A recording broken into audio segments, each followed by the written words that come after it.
आप देख रहे हैं नेटवर्क भारत मीडिया भागलपुर। सुल्तानगंज से शंभू कुमार गोस्वामी की खास रिपोर्ट। भागलपुर बिहार। दैष्ट संतमत परंपरा के महान आचार्य संत शिरोमणि महर्षि में हिप्परमैन्स जी महाराज की 141वीं जयंती सुल्तानगंज स्थित उनके आश्रम में पूरे भक्ति भाव, श्रद्धा और उल्लास के साथ मनाई गई।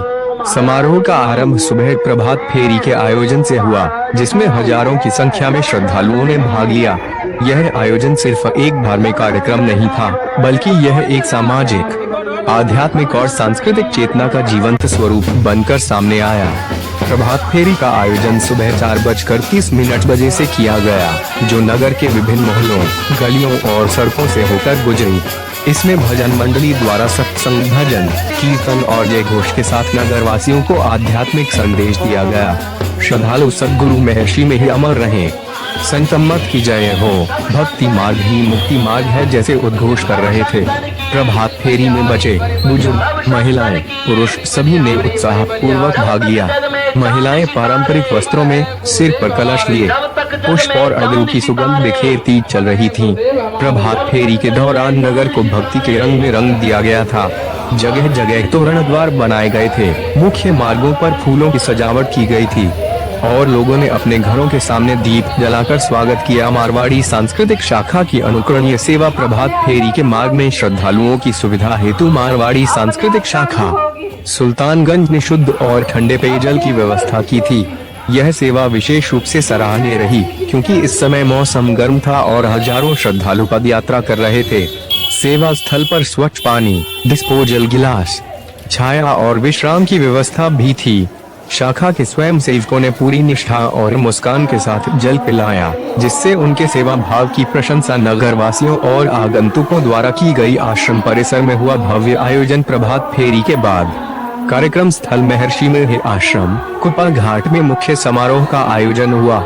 आश्रम परिसर को भव्य रूप से सजाया गया था।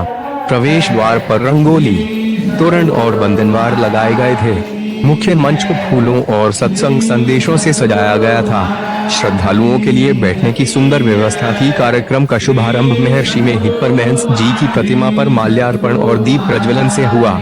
इसके पश्चात शांति पाठ और भजन प्रस्तुत किया गया। वाणी वंदना और प्रवचन। जयंती समारोह का मुख्य आकर्षण रहा वाणी वंदना और संतों का प्रवचन। महर्षि मेहर जी की वाणी दश जहां न जात न जाति भाव तहाँ पहुँची चितलीन हुए, जिसे नाम जप कर शुद्ध बन, मानस में हरि ध्यान धर आदि रचनाएं मंडली द्वारा सुरम्य ढंग से प्रस्तुत की गई। इसके बाद विद्वान वक्ताओं और संतों ने महर्षि मेहर जी के जीवन, शिक्षाओं और उनके द्वारा प्रतिपादित संतमत दर्शन पर विस्तार से प्रकाश डाला। वक्ताओं ने कहा कि महर्षि मेहर जी का जीवन तप, साधना और समाज सेवा का आदर्श उदाहरण है। उन्होंने आत्मा की मुक्ति हेतु ध्यान, योग, नाम जप और सद्गुरु की शरणागति को सर्वश्रेष्ठ मार्ग बताया। संत रामानंद जी महाराज ने कहा, महर्षि मेहर जी ने संतमत को जन जन तक पहुंचाया। उन्होंने जीवन भर आडंबर से परे सत्य और साधना की राह पर चलने की प्रेरणा दी। आज के युग में उनके संदेश पहले से भी अधिक प्रासंगिक हो गए हैं। बालक बालिकाओं की सांस्कृतिक प्रस्तुति। इस बार के समारोह में एक विशेष आकर्षण था स्थानीय विद्यालयों से आए बच्चों द्वारा प्रस्तुत भक्ति नृत्य और गीत। छोटे छोटे बच्चों ने महर्षि मेहर जी की जीवनी पर आधारित लघु नाटिका प्रस्तुत की, जिसमें उनकी बाल्यावस्था, तपस्वी जीवन और ध्यान साधना के क्षणों को नाटकीय शैली में प्रस्तुत किया गया। दर्शकों ने बारंबार तालियों से उनका उत्साहवर्धन किया। प्रवचन के पश्चात विशाल भंडारे का आयोजन किया गया, जिसमें लगभग 10,000 श्रद्धालुओं ने प्रसाद ग्रहण किया। भंडारे में खिचड़ी, सब्जी, पूरी, हलवा, दही, मिठाई आदि का स्वादिष्ट और सात्विक भोजन परोसा गया। श्रद्धालुओं को पंक्तिबद्ध ढंग से भोजन परोसा गया। पूरे आयोजन में स्वच्छता का विशेष ध्यान रखा गया था। भंडारे की व्यवस्था में स्थानीय युवाओं की टोली, स्वयंसेवक मंडल और अन्य सामाजिक संगठनों का भी महत्वपूर्ण सहयोग रहा। भोजन बनाने से लेकर परोसने तक की जिम्मेदारी सामूहिक रूप से निभाई गई, जो आपसी एकता और सेवा भावना का प्रत्यक्ष उदाहरण थी। समारोह में बिहार के अलावा झारखंड, उत्तर प्रदेश, पश्चिम बंगाल और नेपाल तक से श्रद्धालु शामिल हुए। लोगों ने इसे एक अलौकिक अनुभव बताया। बहुत से श्रद्धालु ऐसे थे जो वर्षों से हर जयंती में शामिल होते आ रहे हैं। संतों ने प्रवचन में पर्यावरण संरक्षण, आत्मा शुद्धि, समाज में समरसता और नशा मुक्ति जैसे विषयों पर भी संदेश दिया। उन्होंने कहा कि आध्यात्मिक उन्नति तभी संभव है जब व्यक्ति स्वयं को सुधारते हुए समाज के कल्याण के लिए कार्य करे। इस बार की जयंती विशेष रही क्योंकि इसका सीधा प्रसारण सोशल मीडिया के माध्यम से किया गया। वायो यूट्यूब, फेसबुक और अन्य डिजिटल प्लेटफार्मों पर लाखों श्रद्धालुओं ने समारोह को देखा और अनुभव किया। इससे वे श्रद्धालु भी जुड़ पाए जो किसी कारणवश सुल्तानगंज नहीं आ सके थे। समापन सर्वे भवन्तु सुखिनः प्रार्थना के साथ हुआ। जिस महर्षि में ही आश्रम में परमहंस जी महाराज जी का जयंती समारोह मनाया जा रहा है, क्या कार्यक्रम है, क्या संदेश देंगे भक्तों को? हमारे परमाराध्य देव महर्षि में परमहंस जी महाराज, उनकी 141वीं पावन जयंती है।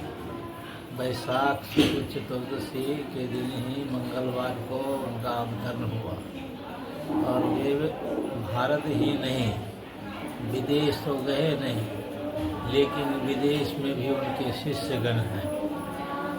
यूकिको फ्यूजिता जापान के रहने वाले, और वो इधर जो है और विदेश में नेपाल तो इतना है ही है, बाकी देशों में भी गुरु महाराज के शिष्यगण हैं।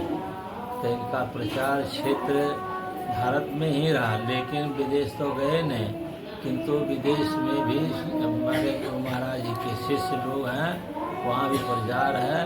क्योंकि को फ्यूजिता जब यहाँ से जाने लग गए थे तो उन्होंने कहा था कि मैं भी चाहती हूँ कि अपने गांव महादेश में सत्संग मंदिर बनवाऊँ। तो गुरु महाराज ने कहा था बहुत अच्छी बात है, तुम बनवाओ। तुम मुझे कहती हो आने के लिए, तो मैं सत्संग मंदिर तुम अगर बनवा देती तब तो बिना बुलाए भी तुम्हारे गांव में जाऊंगा। और वहाँ से वे पत्र लिखती है कि यदा कदा गुरु महाराज जी हमारे यहाँ टहलते हुए दिख जाते हैं। तो इस तरह से प्रचार क्षेत्र उनका भारत ही नहीं विदेशों में भी है रहा है। आज उन्हीं की पावन जयंती 141वीं पावन जयंती यहाँ मनाई जा रही है। यहाँ के जो भक्तगण हैं वे बड़े ही हर्ष के साथ, बहुत उल्लास के साथ यह पावन जयंती प्रतिवर्ष मनाते हैं और इस बार भी इस समय मना रहे हैं इस अवसर पर।